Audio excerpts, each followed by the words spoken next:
আমি আসার পরে দেখলাম যেটা ভিডিও লিঙ্কে যে অনেক সাংবাদিকের সাথে অসৌজন্যমূলক আচরণ বা যেটা বলা যায় এটা আসলে কোনো প্রফেশনালিজমের মধ্যে পড়ে না।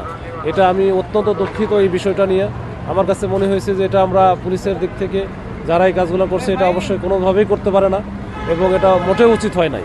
তো এটা আমরা দেখতেছি যারা এই ধরনের মন মানসিকতা পোষণ করে আমাদের সদস্যদের মধ্যে, তাদেরকে আমরা আইডেন্টিফাই করতেছি, করে তারা এর বাইরেও যারা আছে তাদেরকেও আমরা এর ব্যাপারে সতর্ক করব, যেন ভবিষ্যতে কাজ করতে গিয়ে যেন সাংবাদিকদের সাথে কোনো রকম কোনো ভুল বোঝাবুঝির সৃষ্টি না হয় এবং যারা এটা করেছে তাদেরকেও আমরা যতটুকু এটা শাস্তির আওতায় নিয়ে আসা যায় আমরা কিন্তু নিয়ে আসবো।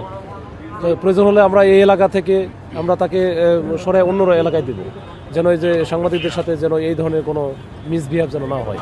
বাহিনীর যারা সদস্য আছে ইচ্ছা করলে সব কিছু করা যায় না। এটা হচ্ছে আমরা আমাদের যে ডিপার্টমেন্টাল যে বিষয়গুলো আছে এই বিষয়গুলো আমরা অ্যাকশানে যাব।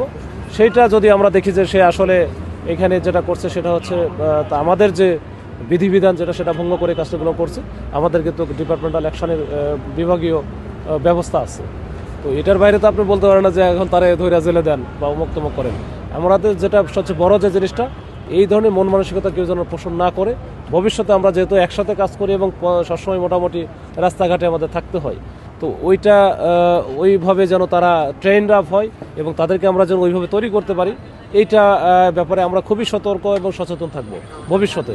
এবং আমি মনে করি আমরা যদি ওই সময় থাকতাম বা কোনো সিনিয়র অফিসার যদি থাকতো তাহলে হয়তো এই ধরনের ঘটনা ঘটতো না। এটা আসলে এই সময় দেখলাম যে অনেকে সিনিয়র অফিসারও ছিল না, এরা এদের মতো করে কাজ করে গেছে।